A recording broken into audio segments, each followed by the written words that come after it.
is Lisa Dean. Always the hardest gig of the day, isn't it? After lunch. Nearly as hard as the gig before lunch when we're all hungry. I'd just like to acknowledge the traditional owners of the land in which we're meeting today, the Wurundjeri people, and pay my respects to elders past and present. We don't have a lot of time today, so what I would like to do is just share some information with you about the training that's rolling out across the state. So we want to have a quick look at the website where you can actually access the training. Can I have a hands up of anyone who's actually been onto the website and had a look at what's available? So great, we've got a couple of people, so we'll take you through and have a look at how to actually access the training and how to actually enrol online. But more importantly, we're interested in kind of understanding what your priorities are in terms of your training needs. We're just about to roll out a new calendar that's going to be offering training from January till June next year. And obviously this consultation is very late in the process, but certainly there is still an opportunity for you to have a say about what you'd like to actually see be offered as part of the training. And certainly we want to make sure that what we're offering you is meeting your need and is being delivered in a way that's going to best meet the needs of your staff as well.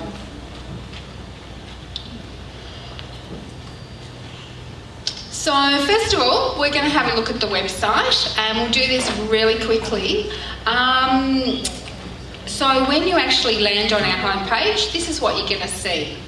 And obviously we've got information there of our contact details, how you can actually make contact with us by phone or by email. There's also an online inquiry form in that Contact Us tabs. In the middle there we've got a resources tab. So basically there is, hopefully you're aware, there is a whole range of online training that's available free to service providers in different areas. So we've just, for your convenience, included some links on our website, so I encourage you to go and have a look at those. The third tab there is Find a Course, and is probably what is most important for us. As Christine has explained, the training has been themed, if you like, across 5 categories, and these are based around the kind of priorities that have been identified in terms of training for service providers and for your staff. So what you will see is each of those themes has a link, and you can click on the link and it will actually take you into a list of training programs that are actually being offered within that theme. So for example, here we've gone into person-centred approach, wellness and reablement. Within that, if you're interested in one of those training programs, it is a link and it will take you through to provide you with more detailed information about the course. And this is not moving, so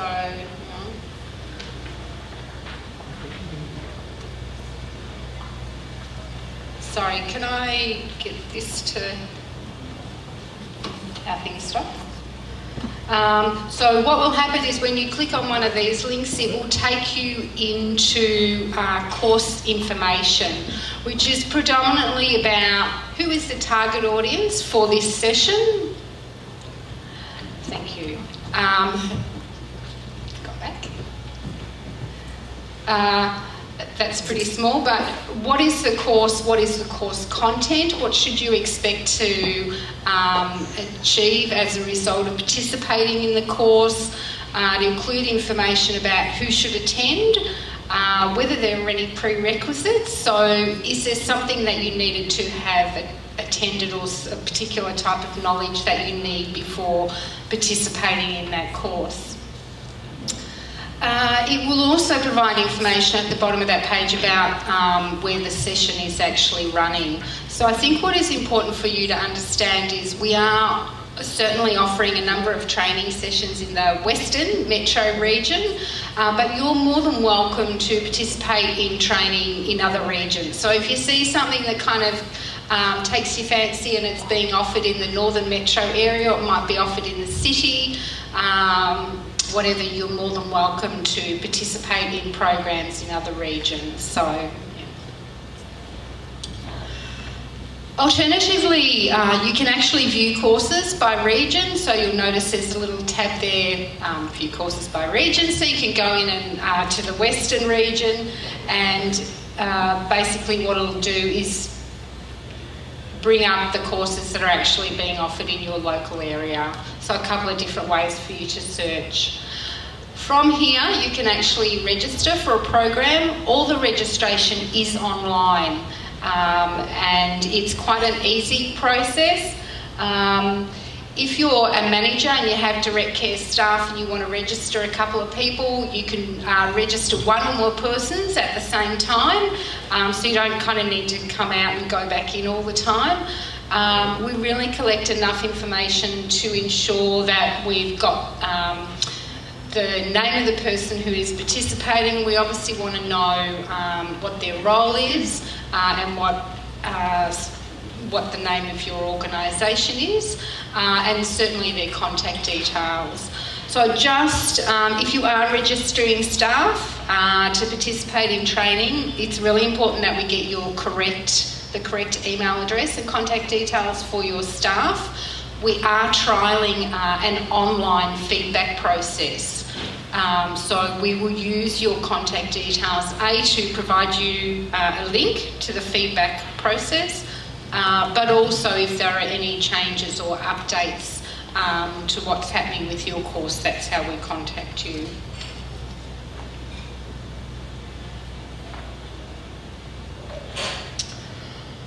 That's the website, very quickly. I really encourage you to go in and have a look. On the website you can actually sign up to receive a newsletter. I'd encourage you to do that. We're kind of, as I said, in the process, we're just about to upload a whole load of courses that will be being offered in 2019. So if you sign up to the website, you'll get advice and up-to-date information as courses are being added. So really encourage you to do that. Back in July, between July and August last year, we actually sent out a training needs survey statewide to understand what the training needs of the service providers were, and we got around 590 responses to that. And that is what has basically informed the training that we've delivered to date. And really the information we're looking to understand is what are the priorities, how long do people want training to run for, and where do you actually want it delivered, and how do you want it delivered. So in this region, there are about 70 respondents to that survey, and I think we had about 52 completed surveys done as part of that. So, what did the survey tell us? From a statewide perspective, here are the kind of identified priorities, if you like. So what we asked service providers to do was rate their training priorities, sort of high, medium and low. So this is just a demonstration of what the high priorities were for training across the state. So you can see there a couple of the highest areas of learning, so around mental health, dementia, behaviours of concern, putting wellness reablement into practice. So what we then did was, on a regional basis, we looked at what your priorities were, and here's what you and your colleagues here in the Western region have told us what the priorities are. So some of those, there is some correlation between what you've identified as priorities out here in the West with the statewide priorities, but certainly we have found that there are differences between regions, and that's absolutely fine. Priority there, you've got facilitate the empowerment of older people, mental health, working with people from COLD backgrounds, putting wellness and reablement into practice, dementia, behaviours of concern. So just, I suppose, kind of having a look at that list. Are there any surprises there where you go, wow, I didn't expect that to be there? Or do you think that there's something kind of missing from that list that you thought, I really would have thought that might have been there?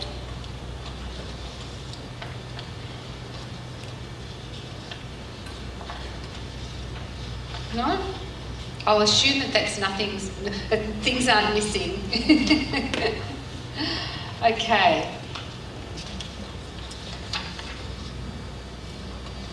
So I just wanted to very quickly have a closer look, I suppose, at maybe one or two of these programs. So mental health, it is a statewide priority. It's certainly been a priority that's identified in this region. And I suppose what we know is that 1 of 5 Australians experiences a mental health disorder, and about 45% of us will experience a mental health condition in our lifetime, so the numbers are quite high. There's an estimated around 10% of Victorians aged over the age of 60 who experience chronic loneliness, and we also know that the numbers of clients that we work with dementia, the numbers are increasing. So I suppose, given all of these things, it's really important that we understand and that our staff understand the needs of people who are experiencing mental health, and what that actually means when they come into our services, how we engage with them, how we communicate with them, understanding about, being able to identify what are some of the triggers that might happen if we've got clients with mental health and we're in a social support program, and we've got clients here, some of those types of activities. So these types of programs that are being offered as part of the training calendar will really give staff kind of some introductory information about mental health, particularly anxiety, which is one of the most common conditions of mental health, and depression, particularly for older people. So staff will come in, they'll get some knowledge, but more importantly, there'll be lots of opportunity to have some really practical discussion around, well, okay, what does all this mean for me when I'm actually working with a client in a social support program, or when I'm working with a client in their home or in a community-based setting? So we're really trying to make it that the programs are as practical as possible. So if you've got staff who you think might be working in that space, that might be something that you might consider. Putting wellness and reablement into practice has been a really popular course, and I'm assuming that Jennifer Hall, your wellness and reablement consultant, has been talking about some of the work that's been happening in the region this morning. So this is really a kind of 101 of wellness and reablement. So it really covers all the basics, what are the wellness principles, how does this kind of wellness model differ to a traditional approach to aged care. So what we would hope from this course is that your direct care staff will walk away with a better understanding about how does my role fit into the big picture of what everybody else is doing. What does this wellness mean for me and the way I actually work with clients? So it's a full day program. We are hoping to be able to offer it in a kind of half day session as well. But certainly it's a kind of 101 opportunity, and I know we've had a lot of interest in this session, particularly as its focus is for direct care staff. Okay, I'm doing a time check. And the final one we have there is diversity in practice, so people from CALD backgrounds. So we've run, I think this has certainly been identified as a priority in the Western region, but really understanding kind of communication approaches and the things that we need to understand about working with people who may not speak our language or who may have different cultural beliefs or systems in play. So it's really about understanding that we should be embracing and celebrating diversity and what that actually looks like when you're working directly with people in a service. And it also kind of looks at some of those things around conscious, unconscious bias, where we may not intentionally have biases, but recognising and acknowledging some of those biases and different values. So it's a really great opportunity, again, quite practical, gives people a chance to kind of reflect on their own practice and look for opportunities to improve what they're doing. So another really great opportunity for staff to participate in that type of training. I just wanted to quickly let you know that we are interested in hearing from organisations who might want to host a training session. So there is an opportunity for service providers to run training in their organisation. If this is something that you're interested in, certainly let us know. You can see there are some kind of conditions attached if you like. But certainly, you know, we see this as a benefit for service providers who've got a large number of staff and have suitable training venue on site. Alternatively, if you've got an opportunity to partner with other providers, so for example, if you've got a social support network, there might be some sort of learning opportunity that you want to run as part of the network. We'd certainly be interested in hearing from you and perhaps being involved in something like that. And just to finish up, just the last couple of points. We do provide catering on all of our training courses, so staff will be fed and full, we hope. We've already talked about you can attend training in the Western region and in other areas. In terms of our courses, we have a minimum and maximum number of attendants. So generally the maximum number is around 20, and that's kind of sealed in a way which basically means that, you know, if you attend training, there's plenty of opportunity for you to participate in the discussion and have a say, etc., etc. If we get really low numbers in a program, we've kind of been doing it on a program by program basis, but certainly, you're probably looking at wanting, at least like 6 in a room to make the training meaningful for you, because what people have said they kind of like about the training is being able to kind of share their experiences with others. So everyone who attends training will get a certificate of attendance, so that will be provided to you. And as I said, we've got an online evaluation, so at the end of the training session we really encourage you to provide feedback about the training that you've been involved in. If for whatever reason you sign up for training and you're not able to attend, we would really appreciate that you let us know as soon as possible. Some programs have got waiting lists, so it's really important that we kind of know if you can't attend. I think that probably just about covers it. If you've given some feedback that you've been able to jot down on your templates today, it would be great if you could leave them for us so that we can take them away. But beyond today, if you kind of leave here and have some thoughts about what training you'd like to see offered, we'd really welcome that feedback as well.